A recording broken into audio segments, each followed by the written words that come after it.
अशी गाव अंबरजे येथे तुम्हा सर्वांची सुपरिचित असेल हरिभक्तपरायण वैकुंठवासी श्री शंकर काशीनाथ सुतार हे येलोक सोडून परलोकात गेलेले आहेत। आजचा त्यांचा 9वा दिवस आहे।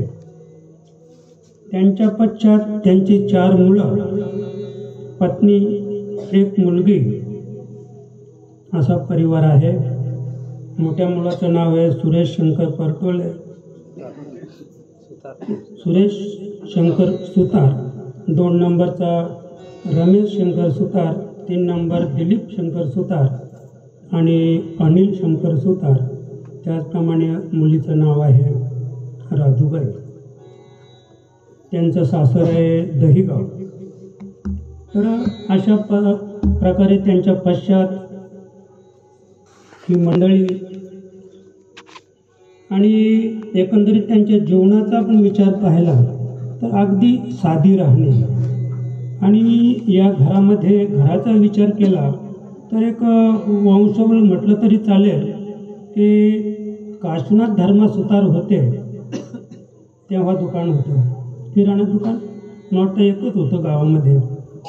आणि त्यांच्या बऱ्याच पिढ्या पाहिल्यात मी, म्हणजे मी पण फार जुना आहे। मला धर्मा सुतार माहीत आहे, काशीनाथ सुतार माहीत आहे, शंकर सुतार माहीत आहे, सुरेश सुतार माहीत आहे, सुरेश सुतारची मुलगी माहीत आहे, त्या मुलीची मुलगी माहीत आहे। म्हणजे एवढ्या पिढ्या, कमीत कमी 6 पिढ्या त्यांच्या मी माझ्या डोळ्याने पाहतो बरं का। म्हणजे एवढा जुना आहे मी।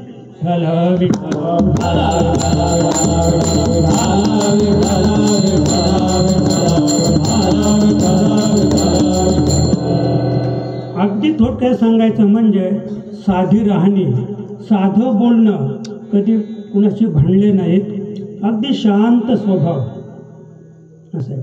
आता पण त्यांचा जो मोठा मुलगा सुरेश, त्याचं दुकान होतं तर त्याने बंद केलं, तर त्याच्या पाठीचा 2 नंबरचा आहे, त्याने दुकान टाकलं। म्हणजे तो त्यांचा जो व्यवसाय आहे तो चालूच आहे।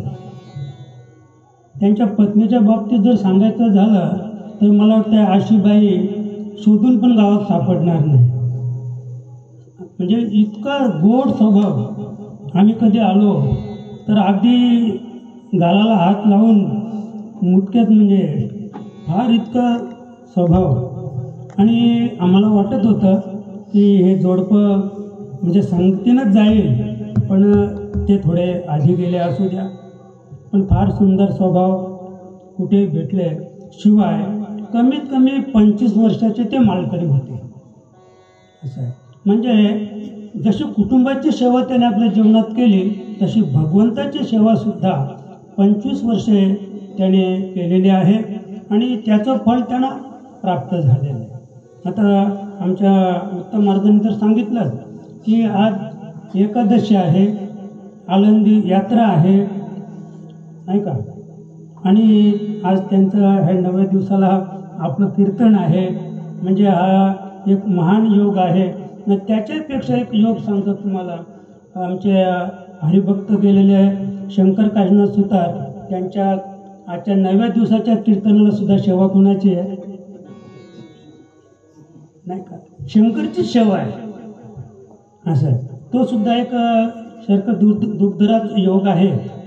आणि दुसरी गोष्ट की आम्ही जेव्हा या ठिकाणी आलो तर त्यांचा 2 नंबरचा जो मुलगा आहे रमेश शंकर सुतार, फार सुंदर सेवा आईवडिलांची आणि अगदी आदर्श घेण्यासारखं। इथे आल्यानंतर असं वाटायचं की असं आदर्श जर प्रत्येकाने घेतला, आईवडिलांची सेवा करणं हे भाग्याचं आणि पुण्याचं लक्षण आहे। प्रत्येकाने तो आदर्श घेतला पाहिजे। आपले आईवडील एकदम म्हातारे झाले की त्यांची सेवा करणं हे आपल्या मुलाचं आद्य कर्तव्य आणि ते आपण बजावलं पाहिजे। सुंदर, अगदी मला वाटतं ते जाताना सुद्धा इतके आनंदित गेले असतील, फार आनंदित गेले असतील। फार सुंदर सेवा त्यांची या ठिकाणी त्यांच्या मुलाबालांनी केली आणि त्याने आपल्या हे लोकांची यात्रा संपवून ते आज वैकुंठवासित झालेले आहेत असं म्हणायला हरकत नाही। आणि त्यांच्या आजच्या म्हणजे आजचा जो 9वा दिवस आहे ना तो 10व्याची पूर्वसंध्या आहे. म्हणजे त्यांना कोणी बुद्धी दिली ते देव जाणे, पण खरं म्हणजे उद्या 10वा आहे तर आजच कीर्तन पाहिजे. पुण्यतिथी उद्या आहे तर त्याचं कार्य आज रात्री पाहिजे. उद्या फक्त भटाला बोलवा आणि घास ठेवा. तर ही आजची पूर्वसंध्या आहे आणि पूर्वसंध्येला कीर्तन आहे हे महत्त्वाचं आहे. ते त्याला कोणी सांगितलं देव जाणे, पण आम्हाला सुलभ झालं.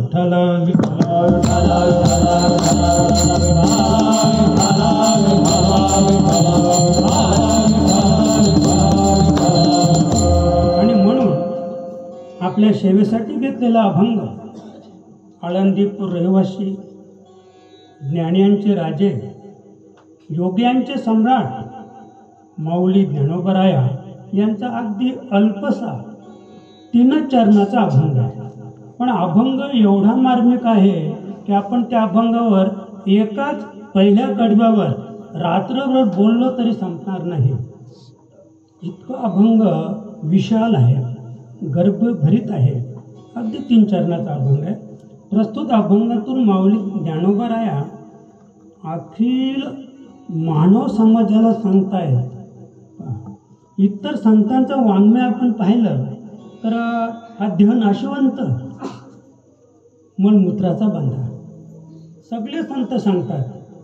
पण माऊली आजच्या अभंगातून आगलं आणि वेगळं या मानवाबद्दल बोलताय. अमोलिक रत्न जोडले रे तुझं, अमोलिक रत्न जोडले रे तुझं, कारे ब्रह्मबीज नोळ कशी, न बुडे न जळे न भिये चोरा, आयशी वस्तू चतुरा शेवी जेसू. आता वास्तविक चतुर कोण आहे? चतुरा तू शिरोमणी किंवा देव चतुर. देव चतुर जाणवणे अंतर्वर्त तसे चतुर कोण आहे? देव आहे. पण माऊली बघत सांगते ते ती वस्तू चतुरा, म्हणजे या द्याला म्हणते माऊली, ती वस्तू चतुरा शेवी जेसू, तू ते सेवन कर, तिचा अंगीकार कर. बरं का? ज्ञानदेव म्हणे अविनाश जोडले, ज्ञानदेव म्हणे अविनाश जोडले, आणूने ठेविले गुरुमुखी, न बुडे न जळे न भिये चोरा, आयशी वस्तू चतुरा शेवी जेसू.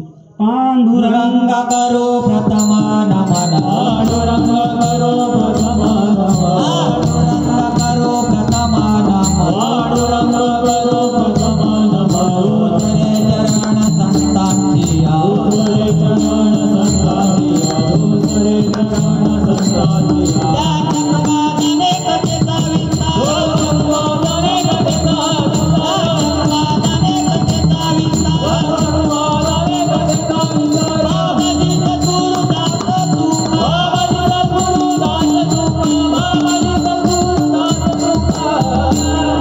ओम नमो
माझे वाणी तुझे वर्णी गोड नाम माझी वाणी तुझे वर्णी गोड नाम माझी वाणी तुझे वर्णी गोड नाम माझी वाणी तुझे वर्णी गोड नाम ऐसे प्रेम ताई कला ऐसे प्रेम ताई कला माझी वाणी तुझे वर्णी गोड नाम माझी वाणी तुझे वर्णी गोड नाम पांडुरंगाला नमन करून आणि आजच्या आपल्या या अल्पशा कीर्तनरूपी सेवेला आरंभ करूया. तर प्रथम थोडक्यात सांगायचं म्हणजे करूया कीर्तन राम नारायण करू हे कीर्तन राम नारायण करू हे कीर्तन राम नारायण करू हे कीर्तन राम नारायण जनी जनार्दन ऐक देखे जनी जनार्दन ऐक देखे करू हे कीर्तन राम नारायण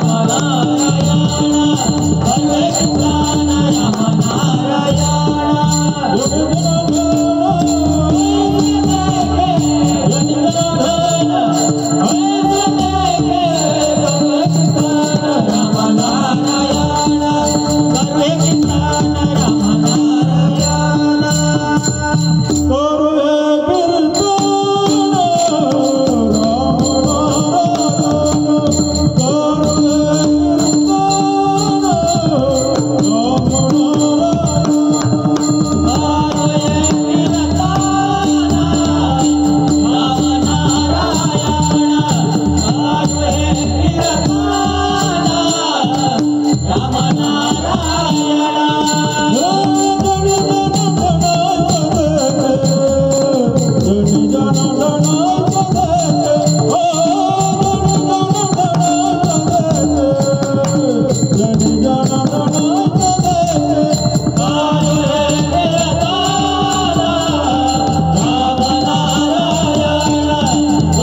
हे कीर्तन राम नामदेव महाराज सांगतात करू हे कीर्तन राम नारायण जनी जनार्दन आयुष्य देखे. नामदेवरायांच्या जीवनातील प्रसंग. नामदेव महाराज एकदा चंद्रभागेवर स्नानासाठी गेले असताना त्या ठिकाणी पांडुरंग राया रुक्मिणीला घेऊन त्यांच्याबरोबर एक गाढव होतं, एक कुत्रा, एक मांजर आणि एक कोंबडी. एक मोठं भांडं होतं. नामदेव महाराज जिथे स्नान करत होते त्या ठिकाणी ही मंडळी गेली, कैकाडी मंडळी, थोडक्यात पांडुरंग राया आणि रुक्मिणी. आणि तिथे गेल्यानंतर एक मोठा चुळा पेटवला. चुळा पेटवल्यानंतर त्या चुळ्यामध्ये स्वयंपाक करायला सुरुवात केली. स्वयंपाक करायला घेतल्यानंतर आता त्यांच्याबरोबर साहित्य काहीच नव्हतं. मग रुक्मिणी माता पांडुरंगाला म्हणते, देवा आता जाल पेटवला, पाणी उकळलं, आता याच्यात काय टाकू? त्यांच्याबरोबर मीठ नव्हतं, मसाला नव्हता, तांदूळ नव्हते, काहीच नव्हतं, पण 4 वस्तू होते जिवंत. तर भगवंत रुक्मिणीला म्हटले कुछ नाही आहे तो गद्दा डालो, काहीच नाही ना आपल्याकडं, मग ते गाढव तर टाक ना. ते तिने ते गाढव उचललं न त्याच्यात टाकलं. पुन्हा तिने जरा ते आणि कालथ्या खाली ते घाटलं आणि पुन्हा विचारलं, तवली तो भरती नाही, गाढव टाकलं तरी भरत नाही. तर पुन्हा भगवंत सांगतात का तो कुत्ता डालो, नाही भरत तर कुत्रे टाक ना. ते कुत्रं उचलून टाकलं जिवंत. पुन्हा तिने ते प्रयत्न केला तरी तिने मोठं भांडं असेल ते नाही भरलं. पुन्हा माऊली सांगते रुक्माई माता, तो बी तवली भरती नाही, तो मांजर द्यावं, ती मांजर पण टाकली आणि तरी भरली नाही. मग कोंबडी टाकली, थोडक्यात सांगतो, तरी ती तवली भरत नाही.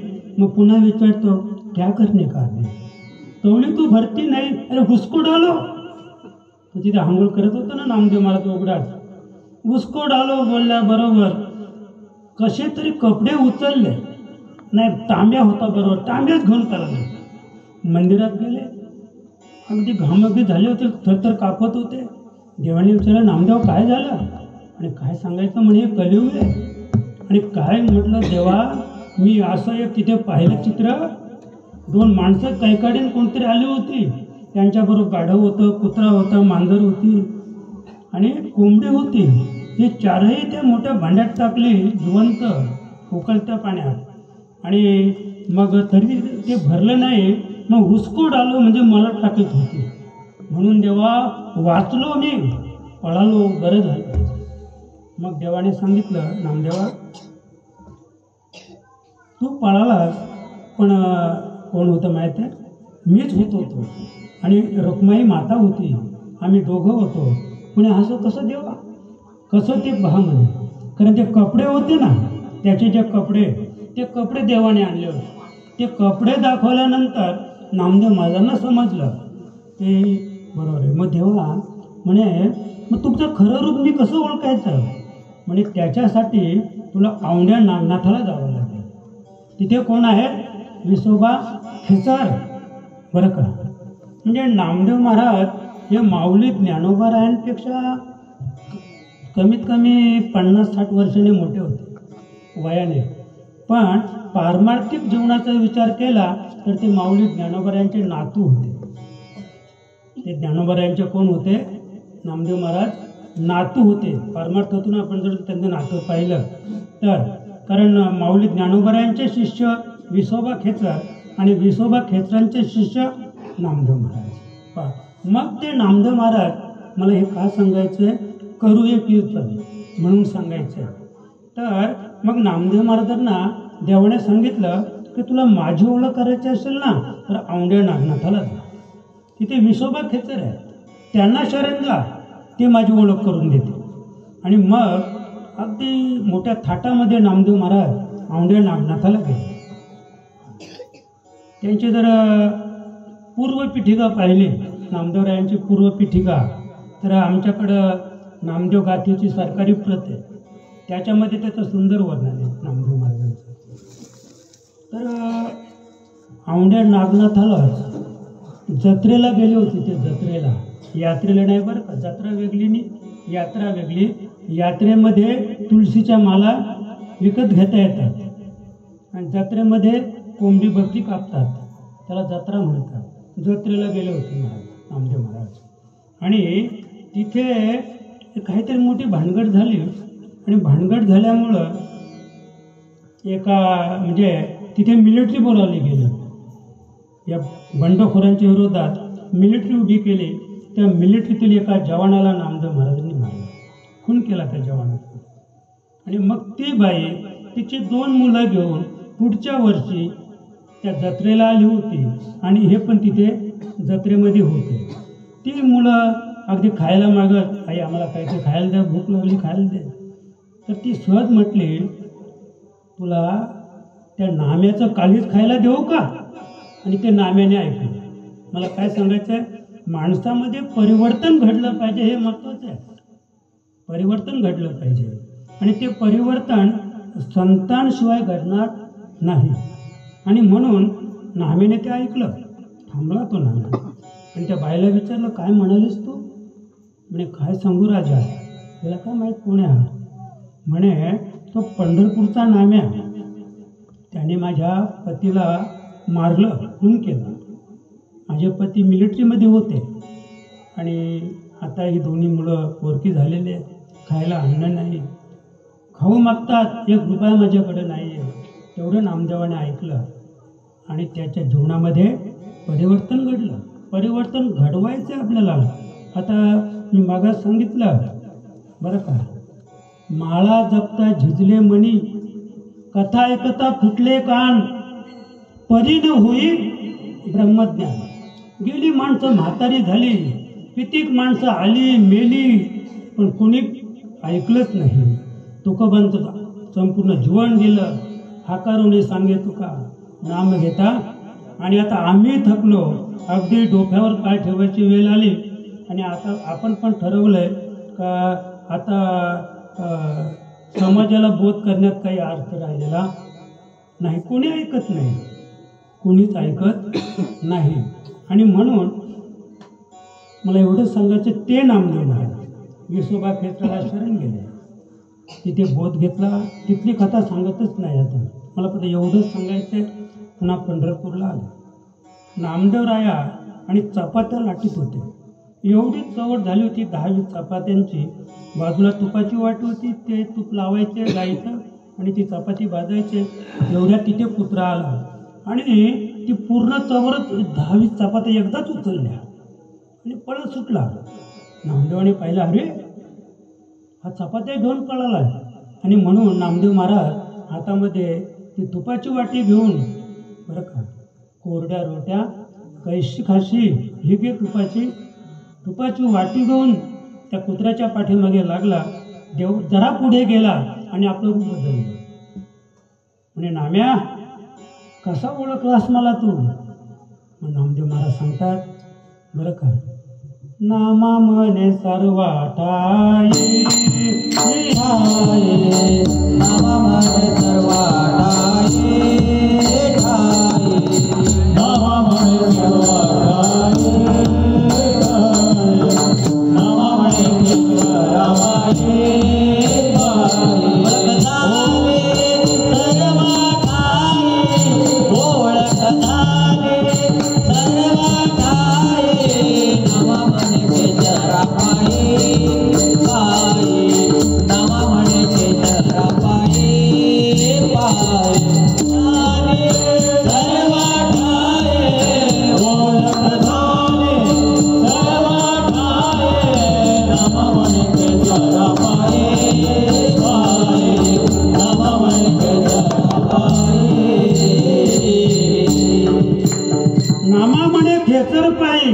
ओळख झाली सर्वा ठाई. नामदेव महाराजांनी सांगितलं, देवा मी क्षेत्राला शरण गेलो ना, विसोबा क्षेत्राला, आणि म्हणून मला कुत्र्यात सुद्धा देव दिसला.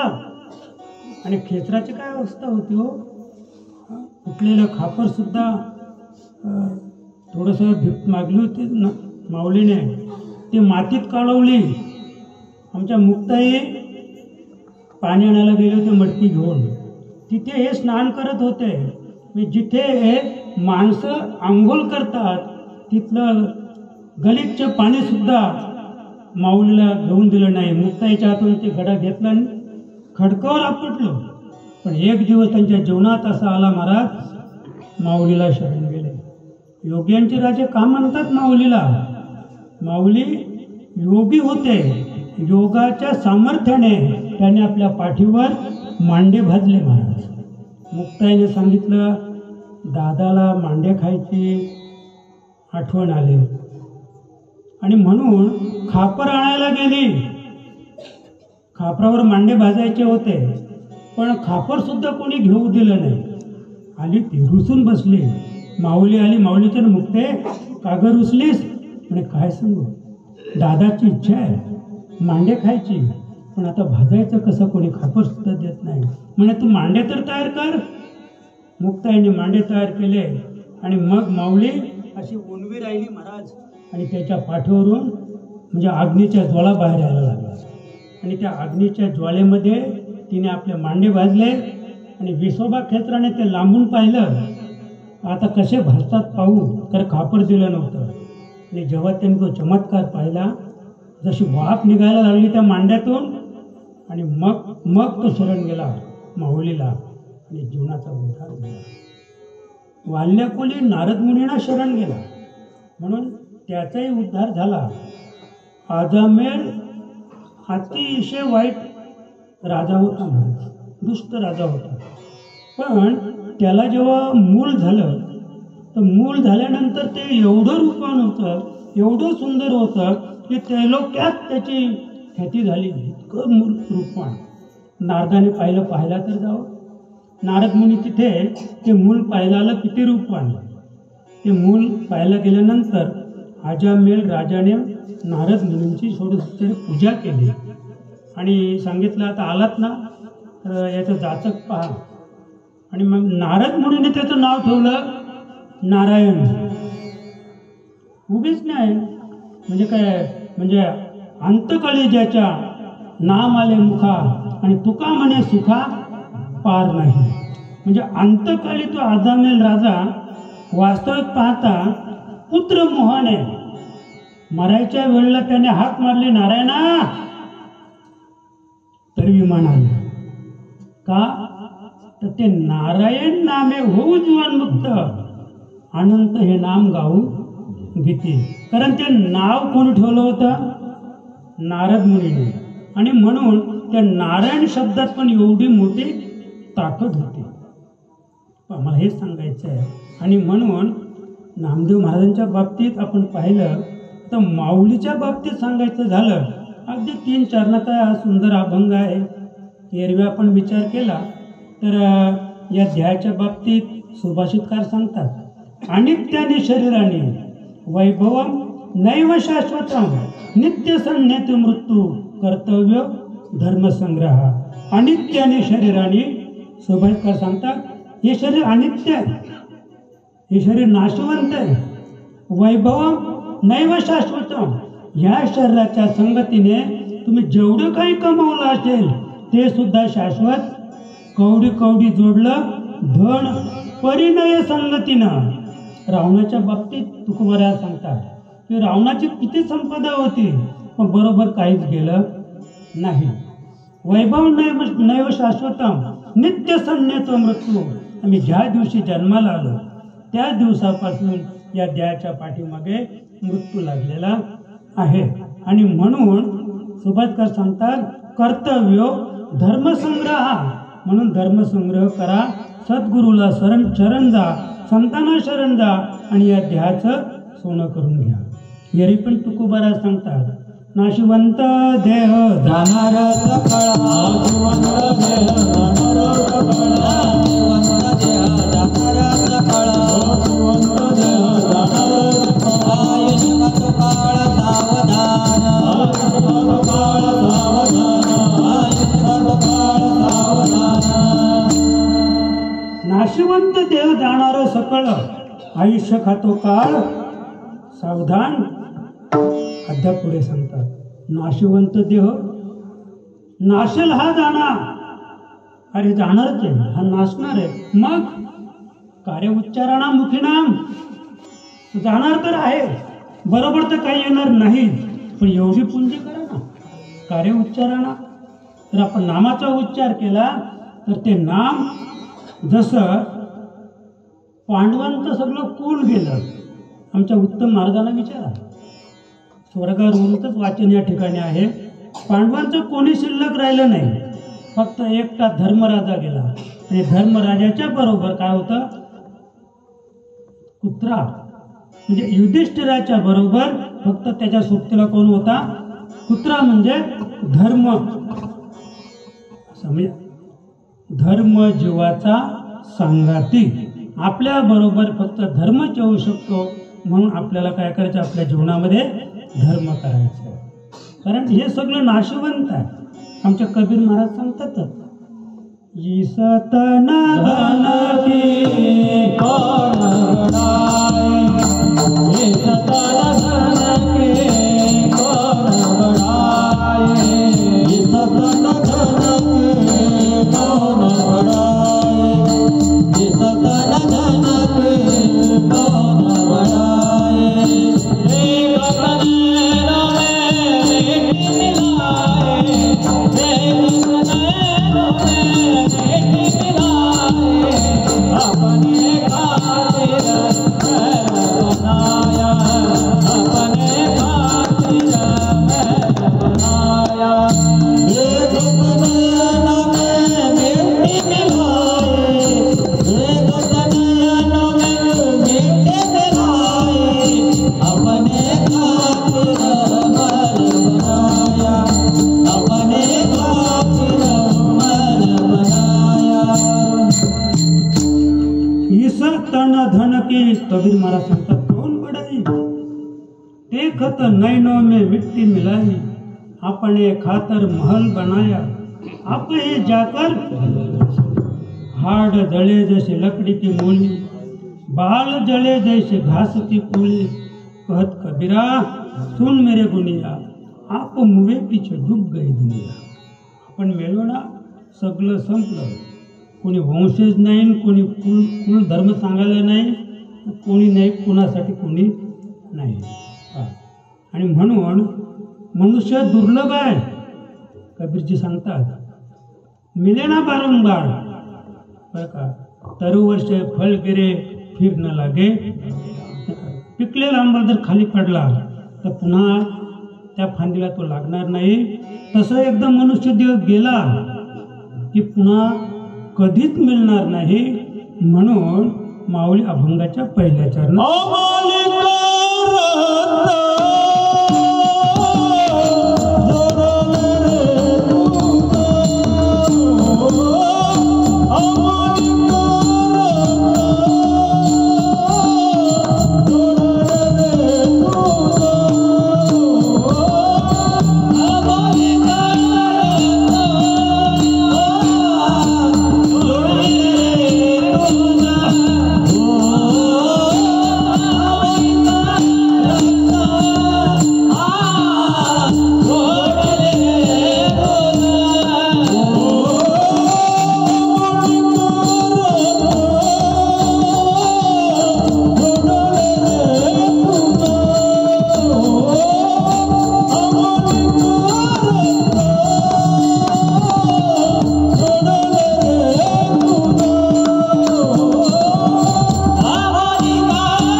अमोलिक रत्न जोडले रे तुझं कार्यब्रह्म तुझं नोळखशी. थोडक्यात सांगायचं म्हणजे याच देही याच डोळा भोगू मुक्तीचा सोहळा. मनुष्य देह ऐसा निध साधाला ते साधा सिद्ध करोनी प्रबोध संत पार उतरले. कार्यब्रह्म बीज नोळखशी. त्याच्या पुढे तुको सांगतात, बरवे झाले आलो या जन्मासी, बरवे झाले आलो या जन्मासी, सोडले मनुष्याचे आहे, सोडले मनुष्याचे आहे,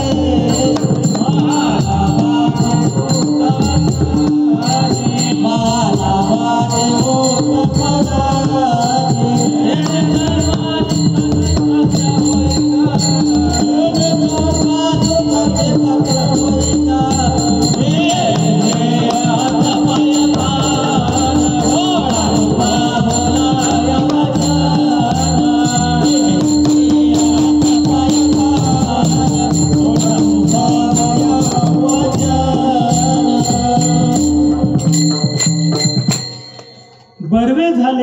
आलो या जन्माशी, जोड जोडली मनुष्य द्यायशी, महालाभाची उत्तम राशी, जेणे सर्व सुखाशी सर्व सुखल्यालो, सर्व अलंकार आनंद निर्भर डुलला तसं तुकोबारा सांगतात. कारण दिली इंद्रिय हात पाय कान, डोळे बोलाया वचन, जेणे तू जोडशी, नासे जीवपणा भवरो, येण्याची शरीरे. माऊली सांगते गीतेमध्ये, येण्याची शरीरे, शरीरा येणे सरे, किंबहुना येर धारे चिरा पडे. याच शरीरामध्ये ते घडेल बरं का. आणि म्हणून माऊली उपदेश करते अभंगातून की अमोलिक रत्न जोडले रे तुझं. तर नेमकी माऊली हा उपदेश कोणाला करते हाही प्रश्न आहे बरं का. त्याच्यात आपण हे पाहूया, न जाणं याच्यात वास करणारा जो जीव आहे, तो जीव या कुडीला सांगतो. जीव कुडीला सांगतो अमोलिक रत्न, म्हणजे तू जे आहेस ना, तर तू हे कसं आहे, अमोलिक आहे. का अमोलिक आहे, तर येण्याची शरीर आहे. मग आणखी दुसरी बाजू जर पाहिली तर आत्मा जीवाला सांगतो, आत्मा जीवाला बोध करतो की हे राजा, अरे हे जीवा, तुला आता मनुष्य देहाची जोड झाली ना, हे अमोलिक आहे बरं का. तू ज्याच्यामध्ये आता वास करतो ना जीवा, त्याचं कधीच मोल करता येणार नाही. कोटी वेचिता सुवर्ण न मिळे अर्ध क्षण. या मनुष्य देहाचा अर्धा क्षण सुद्धा कोटी सुवर्ण तू वेचलेस, दिलेस, तरी कोणीही तुला याचं क्षणभर सुद्धा कोणी दान देणार नाही. इतकं मोलाचं आयुष्य वेचणीय जाय. मोलाचं आयुष्य नामदेव महाराज सांगतात वेचणीय जाय. पूर्व पुण्य होय लाभ त्याचा. पूर्व पुण्याने प्राप्त झालेला आहे, पण तरी सुद्धा आम्ही त्याचा काय केला, वेच केला, म्हणजे फुकट घालवला. मला हे सांगायचं आहे, आत्म्याने जीवाला बोध केलेला आहे की हे जीवा, हे अमोलिक रत्न, हा मनुष्य देह तुला प्राप्त झालेला आहे.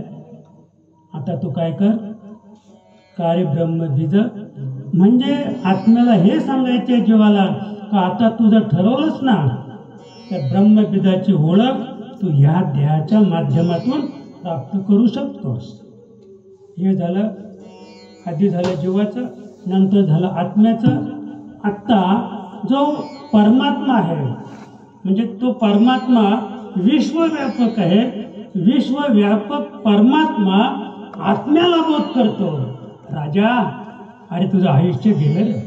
अनादी कालापासून तू पिढीत, मुंगीत, गायीत, वासरात, बैलात, गाढवात, नाही का, पशुपक्षात, हे राजा, हे आत्मराजा, तू किती जन्म घेतलेस, पण आता तुला जो प्राप्त झालेला आहे ना, हा मनुष्य देह, या मनुष्य देहात तू जीव आणि हे शरीर, आणि राजा, मी तुला आता बोध करतो की ही बरवी ही वेळ सापडली, सहाय्य झाली बुद्धी संचित अशी.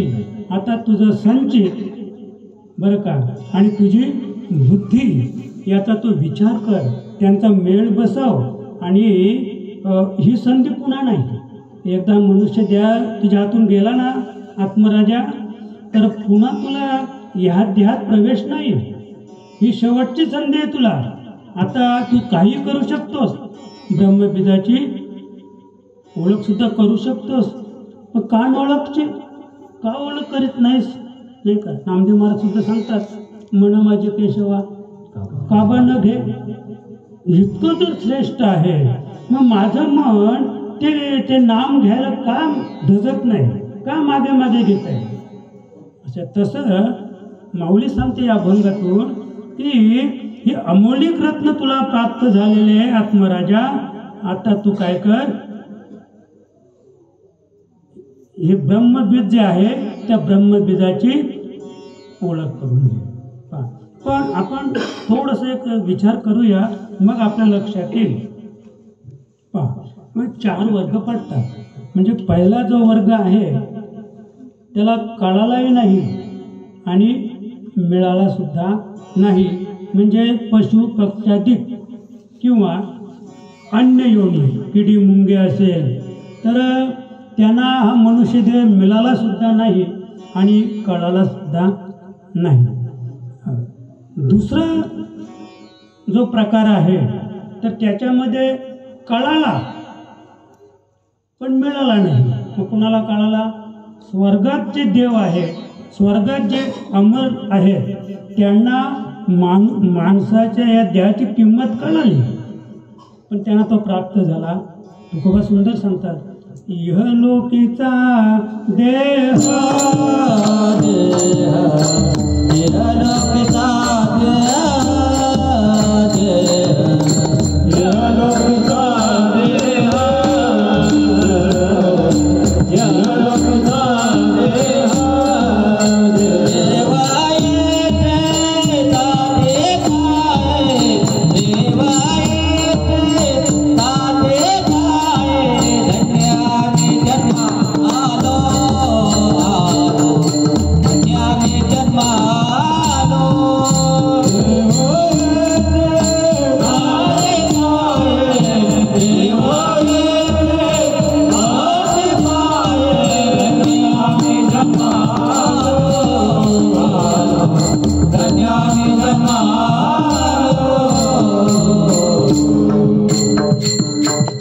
इहलोकीचा देह म्हणजे मृत्यूलोकी मनुष्याचा जो देह आहे त्याची इच्छा स्वर्गातील देव करतात. स्वर्गात अमर इच्छिताती मृत्यूलोकी व्हावा जन्मा, पण त्यांना मृत्यूलोकात जन्म येत नाही आणि हा नियम सुद्धा नाही. स्वर्गातील पुण्य संपलं की त्याने आधी नरकात जायचं. आधी कुठे जायचं? नरकात जायचं. नरक भोगल्यानंतर मग तो कुठे येईल? मृत्यूलोकी येईल. आणि मृत्यूलोकी जर कर्मधर्म संयोगाने त्याला माणसाचा जन्म मिळेल. आता आपण पुढे पाहू. पहिला वर्ग मिळाला नाही आणि कळाला नाही पशु पक्ष्यादिकांना. दुसरा वर्ग देवांचा कळाला पण मिळाला नाही. स्वर्गात गेल्यावर त्यांना कळलं की काय दुर्लभ मनुष्य देहो देहीनाम क्षणभंगुर. असा दुर्लभ मनुष्य देह, पण या देहाच्या संगतीने आपण सुख प्राप्त करू शकतो किंवा जन्म मृत्यूची राहटी चुकवू शकतो.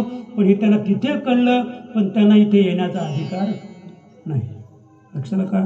तिसरा वर्ग आहे मिळाला आणि कळाला सुद्धा संताधिकांना.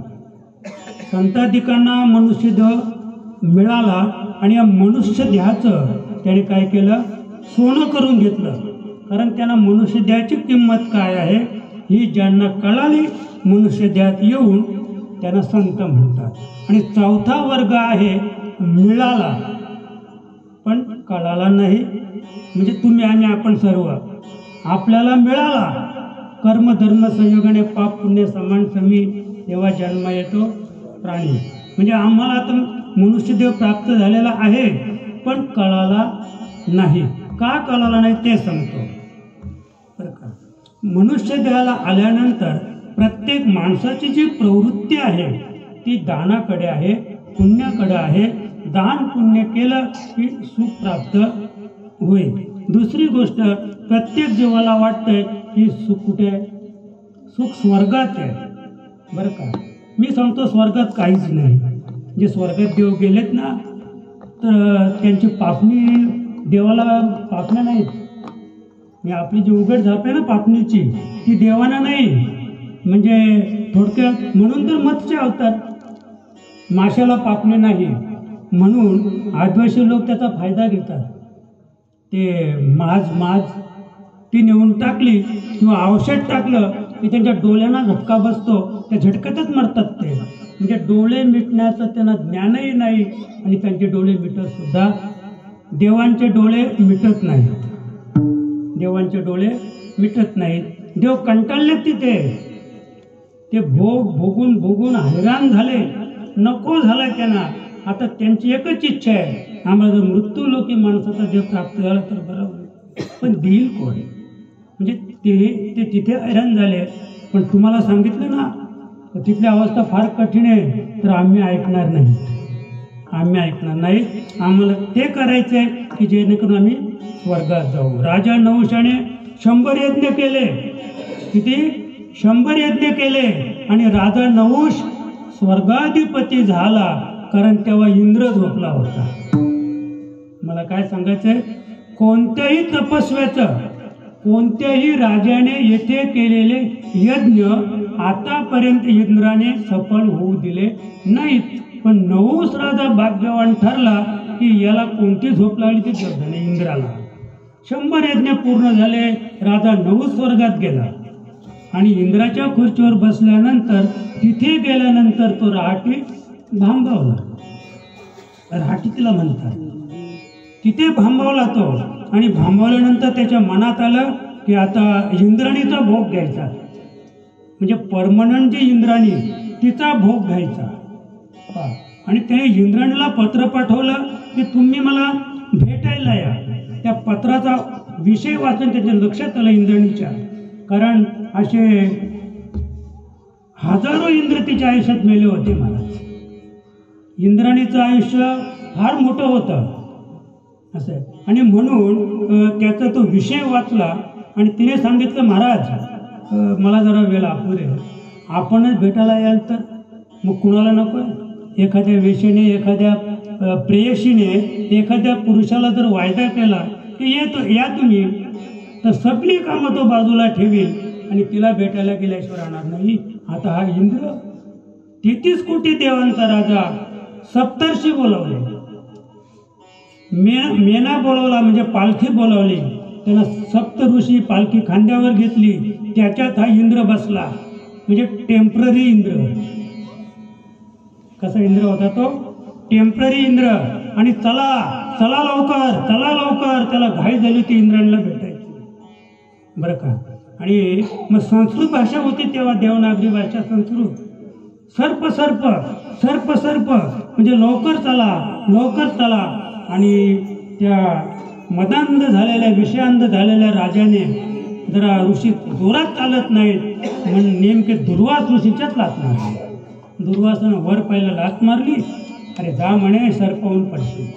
ऋषीच ती इंद्राणी तिकडे राहिली, खुर्ची इकडे राहिली, मध्ये सरपवून पडला खाली मृत्यूलोकी. बरं, मी त्या दिवशी एक सुंदर उदाहरण मंडळला सांगितलं. तिकडे आंब्यांकडे आली होती मंडळी. तर असाच यज्ञ, अशी तपश्चर्या मार्कंडेय ऋषी करत होते. मार्कंडेय ऋषी. पण मार्कंडेय ऋषीचं असं काही उद्दिष्ट नव्हतं की मला स्वर्गप्राप्ती झाली पाहिजे म्हणून. फार हुशार ऋषी होते ते मार्कंडेय ऋषी. आणि ते तपश्चर्या करत असताना इंद्राला असं वाटलं की आता यांची तपश्चर्या सफल झाली की मग ते स्वर्गात येतील आणि माझी खुर्ची बळकावतील. म्हणून एका अप्सरेला खाली पाठवलं. ती अप्सरा खाली आली. ते समाधीस्थ होते. अनेक प्रकारे त्यांची समाधी उत्थान करून त्यांना मोहात फसवण्याचा तिने अतिशय प्रयत्न केला, पण ते ढळले नाहीत. मार्कंडेय ऋषी ढळले नाहीत. आणि न ढळल्यामुळे त्याने एक प्रश्न विचारला की महाराज, मी आतापर्यंत या पृथ्वीतलावरचे अनेक राजे, अनेक ऋषीमुनी, अनेक तपस्वी लयाला घालवले, सगळ्यांची तपश्चर्या मी बाद केलेली आहे. पण तुम्ही माझ्या या आजच्या तुमची तपश्चर्या पाहिल्यानंतर तुम्ही मला का भुलले नाहीत आणि मी तुम्हाला का भुलू शकलो नाही. आणि आता हे जर इंद्राला कळलं तर इंद्र मला शाप देईल. मग त्याने सांगितलं, म्हणजे तू जेव्हा मला भुलवण्याचा प्रयत्न करीत होतीस तेव्हा मी स्वर्गात होतो आणि तुझ्यापेक्षा अतिशय रूपवान अप्सरा 7 जणी नाचत होत्या. तू एकटीच नाचत होतीस.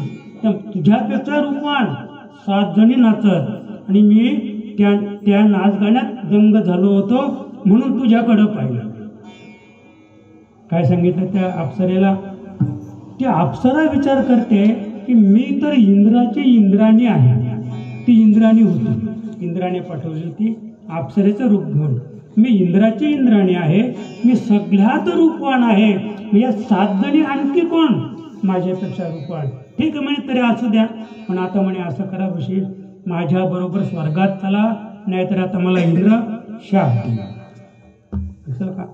मग इंद्राने विचारलं, आपल्या मार्कंडेयानं त्या अप्सरेला विचारलं, आपण समजा चला तुमच्याबरोबर मी येतो, पण आपण स्वर्गात गेल्यानंतर काय करायचं? तिथे तू काय करतेस? म्हणे मी इंद्राची इंद्राणी आहे. मार्कंडेयाने विचारलं, ठीक आहे, मग आता तू ज्याची पत्नी आहेस त्याचं आयुष्य किती आहे? तर म्हणे त्याचं आयुष्य आहे 14 चौकड्या. किती आयुष्य आहे? 14 चौकड्या आयुष्य आहे. मग तो मेला तर मग तू काय करतेस? तर म्हणे तो मेला की दुसरा इंद्र येतो त्या पदावर, दुसरा इंद्र येतो, मग मी त्याच्याबरोबर राहते. मग तो मेला तर म्हणे तिसरा येतो. मग असे किती इंद्र? ब्रह्मदेवाच्या एका दिवसात 14 इंद्र मरतात. किती इंद्र मरतात? 14 इंद्र मरतात. म्हणजे 14 इंद्र मेले म्हणजे ब्रह्मदेवाचा दिवस संपला की प्रलय, मग रात्र. मग काय? रात्र. थोडक्यात तर अशा 72 चौकड्या गेल्यानंतर मला हे सांगायचं आहे की मग हे 14 इंद्र मेल्यानंतर मग तू काय करतेस? हा प्रश्न मार्कंडेयाने विचारला. मग म्हणे मी या मृत्यू लोकी गाढवीन होते. 14 इंद्र मेले ना, मग मी गाढवीन होते. इथे मृत्यू लोकी गाढविनीच्या रूपाला येते, गाढवीन होते. आणि मग ते आतापर्यंत 14 इंद्र मेले ते कुठे आहेत? म्हणे ते या आकाशमध्ये भटकत राहतात ते आत्मे.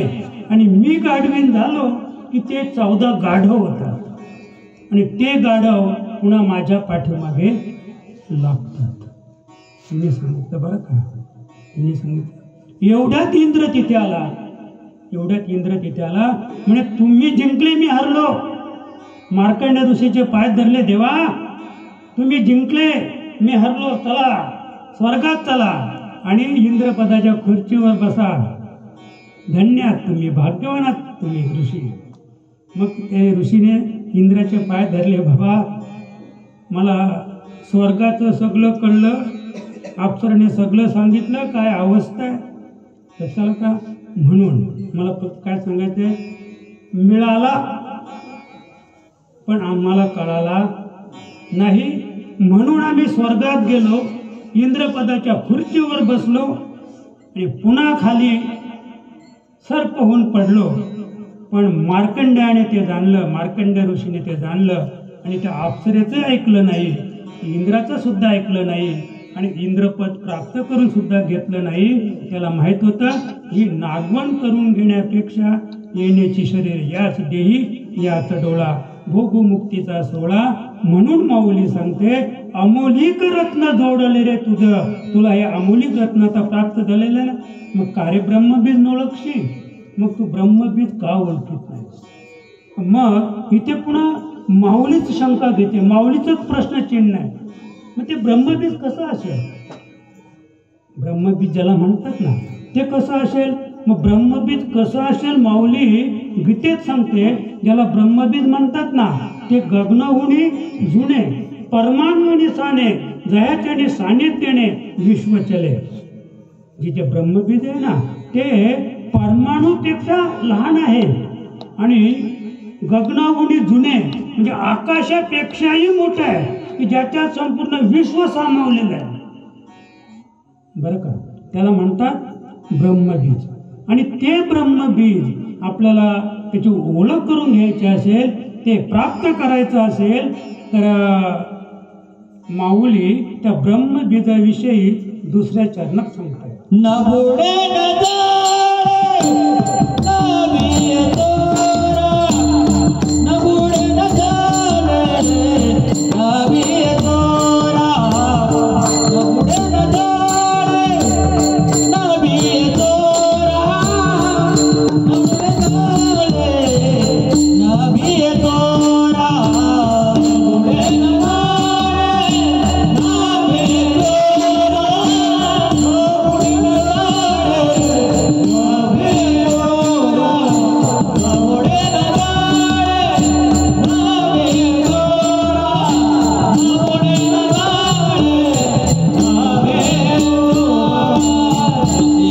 वस्तु साचरते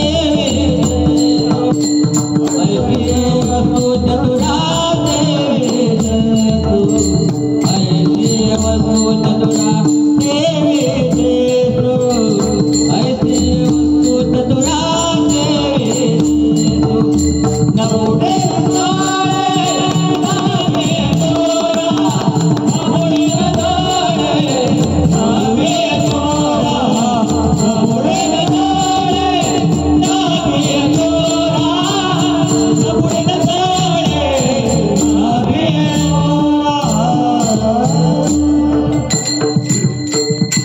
माऊली दुसऱ्या चरणात सांगते ज्याला ब्रह्मबीज म्हणतात. बरं का, ब्रह्मबीज त्याच्या बाबतीत सांगायचं झालं तर आपण वटवृक्ष पाहिलेला असेल. वटवृक्षाचं आयुष्य आहे 3000 वर्ष. वडाचं झाड, पण त्याला जी फळं आलेली असतात, फळं वडाला, एवढी फळं जेव्हा फळं येतात ना, तर वड तुम्हाला अगदी रक्त लाल रंजित दिसेल. पण तुम्ही ते फळ फोडलं तर आतमध्ये बी नाही, त्या फळामध्ये बी नाही, डोळ्यात दिसत नाही. बी नाही. जर बी असतं तर जेव्हा ते परिपक्व होत आहे ना वडाचं बी, तर वडाच्या खाली इतका थरकोट पडलेला असतो 1-2 इंच, पण त्याच्यातील एक सुद्धा वडा खाली जाऊन का तुम्हाला लहान रोपं दिसतात का पा, ज्या अर्थी तिथे एवढं बी पडल्यानंतर तर लहान रोप तर दिसत नाही, या अर्थी त्या फळामध्ये बी नाही.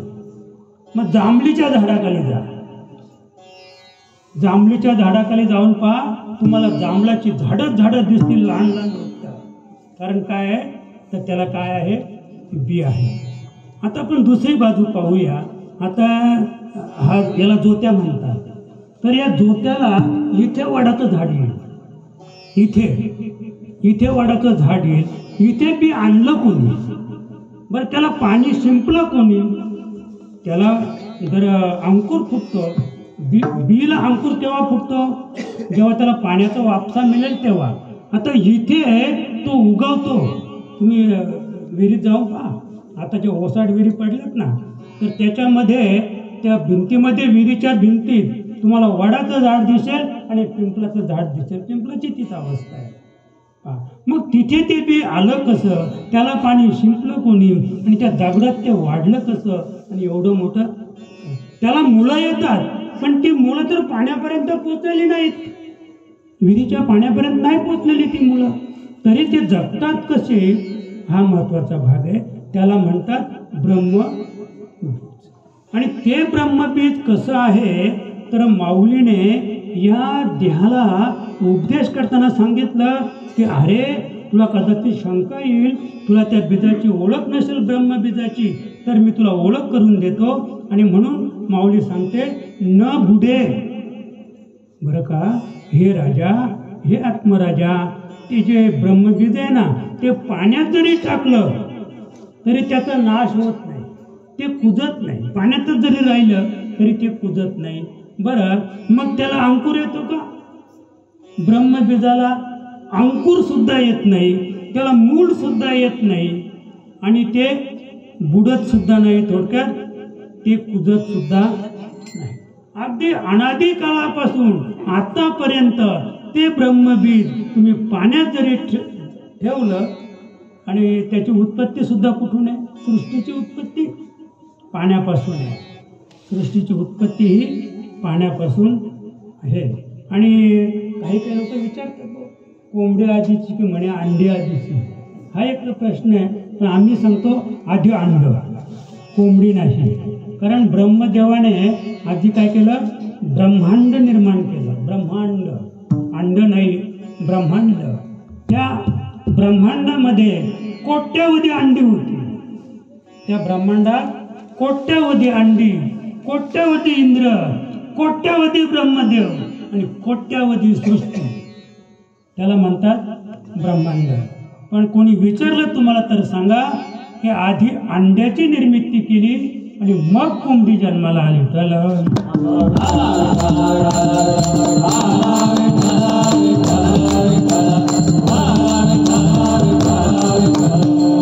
आपण कुठे होतो?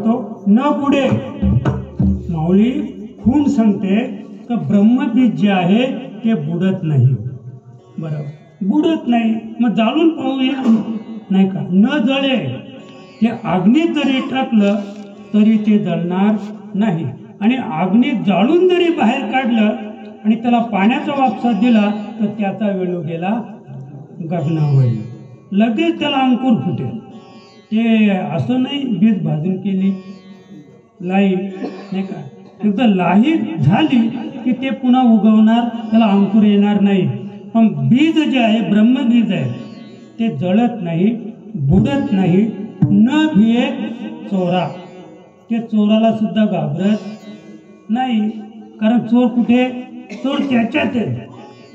चोर ब्रह्मबीजामध्ये चोराची निर्मिती आहे, त्याच्यामुळं ते त्याला घाबरत नाही. कधी बाप मुलाला घाबरतो का? कधी पाहिलं तुम्ही? किती जरी बलाढ्य मुलगा झाला तरी बाप त्याला त्याच्या कानपडात मारायला बाप कधी मागे देत, चुकला तर, नाही का? आता काल बदलला थोडासा. आता बापाच्या मेंढ्यावर बसणारी, बापाचे दात काढणारी पुरं वारस म्हणून जन्माला आली. वारस पाहिजे ना, दात पाडायला, पाणी पाजायला नाही, दात पाडायला. असं तो आपला विषय नाही. न बुडे न जळे न भिये चोरा, आयशी वस्तू चतुरा शेवी जेसू. माऊली या देहाला उपदेश करते, हे चतुरा, ही जी वस्तू आहे ना, अशी वस्तू तू काय कर, सेवन कर, त्या वस्तूची संगती कर. काय होईल? तुझ्या या नाशिवंत देहाचं सोनं झाल्याशिवाय राहणार नाही.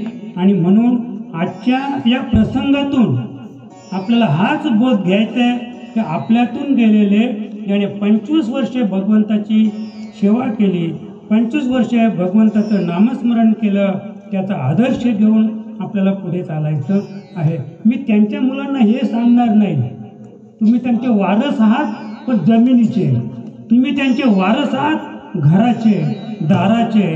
पण मी तुम्हाला हेच सांगणार नाही की त्यांनी 25 वर्ष भगवंताची सेवा केली, तुम्ही पण गळ्यात माल घाला आणि वारस बना. हे तुम्हाला हा उपदेश करणारा मी नाही.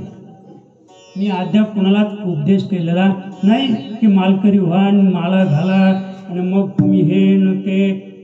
तुमचं जे प्रारब्ध असेल त्या प्रारब्धाप्रमाणे आपल्याला गती प्राप्त होईल. म्हणून एकदा भजन करूया.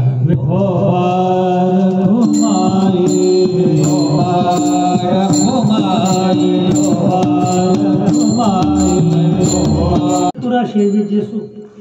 आणि माऊली अमृतानुभवमध्ये सांगतात, एवम वस्तूशी जाणू जाता, जाणण्याची वस्तू तत्वता, जाणणे आणि जाणता कैसा होईल.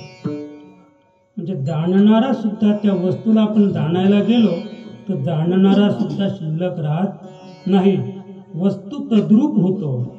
आणि अशी जी वस्तू आहे ती वस्तू कशी आहे? अविनाशी आहे.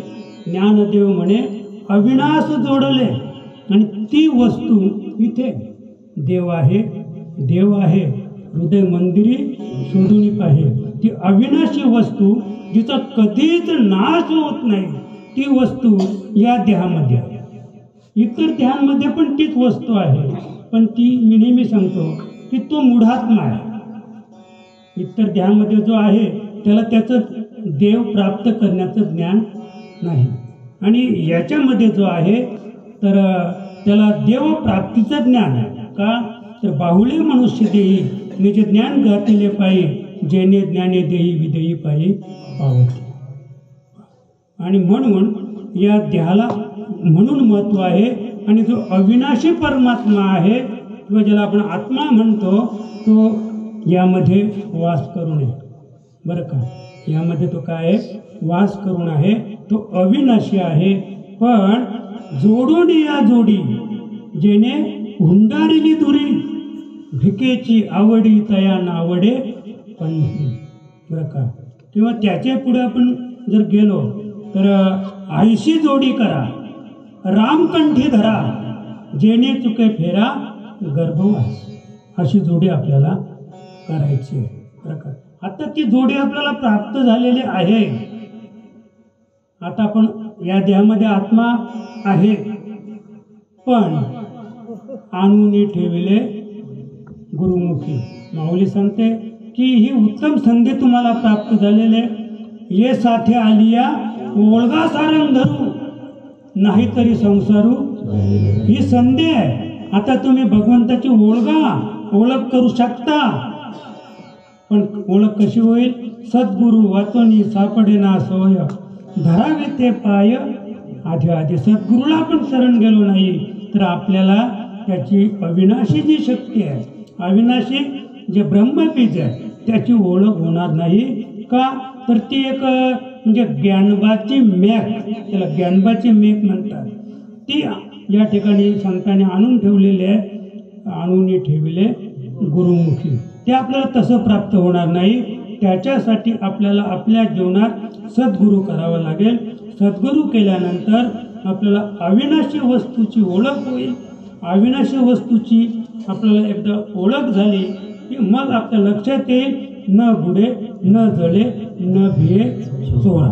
आणि त्याचं एकदा आपण नामस्मरण करायला लागलो, त्या वस्तूची ओळख झाली की मग आपल्याला कळेल अमौलिक रत्न जोडले रे तुझं. लक्षात का? मग या देहाची किंमत आम्हाला तेव्हा कळेल ती तैमूरलिंग नावाच्या राजाला कळली, पण 9 वाजले. म्हणून आता आपला कथाभाग सांगायचा 9 वाजलेले आहेत. आणि म्हणून एकदा आपण माऊलीचं भजन करूया. ज्ञानेश्वरा माऊली ज्ञानराज माऊली महाराज, ज्ञानेश्वरा माऊली ज्ञानराज माऊली महाराज, ज्ञानेश्वरा माऊली ज्ञानराज माऊली महाराज, ज्ञानेश्वरा ज्ञानेश्वरा माऊली ज्ञानराज माऊली ज्ञानेश्वरा माऊली ज्ञानराज माऊली महाराज, ज्ञानेश्वरा माऊली ज्ञानराज माऊली ज्ञानेश्वरा माऊली ज्ञानराज माऊली. आज आपल्या या गावातून गेलेली जी व्यक्ती आहे, हरिभक्तपरायण वैकुंठवासी श्री शंकर काशीनाथ सुतार, त्यांच्या जाण्याने या सुतार कुटुंबावर, त्याचप्रमाणे आमच्या ह्या अंबर्जे गावावर जे दुःखाची छटा पसरलेले आहेत. मी नेहमीच सांगत असतो की गाव फार मोठं आहे, वर्षातून पण माणूस मरत नाही. हा गाव इतका पुण्यवान आहे. आम्ही टिटवाळला राहतो, आठवड्याला 4-4 बोर्ड लागतात मेलेल्या माणसांचे. पण हा गाव इतका भाग्यवान आहे का वर्षातून माणूस मरत नाही. आणि एखादा मेला का आम्ही विचार करतो कसा काय मरायला नको होता. लक्षात का? आणि हे आमच्यातून गेलेले भाग्यवान वैकुंठवासी शंकर काशीनाथ सुतार, त्यांच्या पश्चात त्यांचे कुटुंबीय, त्यांची 4 मुलं, त्यांची मुलगी आणि त्यांची पत्नी, अतीव असं दुःख त्यांना झालेलं आहे. अतिशय उत्तम अशी त्यांनी त्यांची सेवा केली. कुठल्या प्रकारची घाण नाही. अचानक मृत्यू आला आणि त्याच्यामुळं फार सुंदर मृत्यू त्यांना प्राप्त झाला. तो सुंदर मृत्यू प्राप्त झाल्यानंतर, सुंदर त्यांची सेवा केल्यानंतर सुंदर कार्यक्रम चालू आहे बरं का. अगदी पहिल्या दिवसापासून या ठिकाणी भजन आहे, हरिपाठ आहे, स्वर्गारोहण ग्रंथाचं वाचन आहे. आणि इथे आल्यानंतर उलट मोहकपणा वाटतं. आनंद भोगायचा असेल तर या खुर्चीवर येऊन बसा बरं का. रात्री तर फार म्हणजे भारी भजन होतं रात्री. अतिशय भजन म्हणजे 10-10, 15-15 हजार सुपारी घेणारं भजन रात्री होतं. आणि उद्या पण ते येणार आहेत, उद्या नाही परवा येणार आहे. सोमवारी पण त्या मंडळीचं, पालीच्या मंडळीचं भजन आहे. तेव्हा एक गोष्ट आपल्या लक्षात घ्यायचे, सुंदर अशा या ठिकाणी कार्यक्रमाचं नियोजन आणि जे साहित्य आहे ना, हे साहित्य त्यांचंच असल्यामुळं तीही अडचण नाही. हे सगळं त्यांचंच आहे. लक्षात का? आणि अशा या सधन कुटुंबातून जी गेलेली व्यक्ती, ती सुद्धा अतिशय सधन होती. फार फार विचारवंत व्यक्ती होती. असो, तेव्हा त्यांच्या जाण्याने या गावावर, या कुटुंबावर आणि त्यांच्या मुलाबाळांवर जी काही दुःखाची छटा पसरली, तर त्यांच्या आत्म्याला चिरशांती लाभावी आणि त्यांच्या कुटुंबाला ते दुःख पचवण्याची भगवंत शक्ती देवो, एवढी आपण देवाकडे मागणी करून एकदा संतांचं भजन करूया. तुकाराम तुकाराम तुकाराम तुकाराम तुकाराम तुकाराम तुकाराम तुकाराम तुकाराम तुकाराम तुकाराम तुकाराम तुकाराम तुकाराम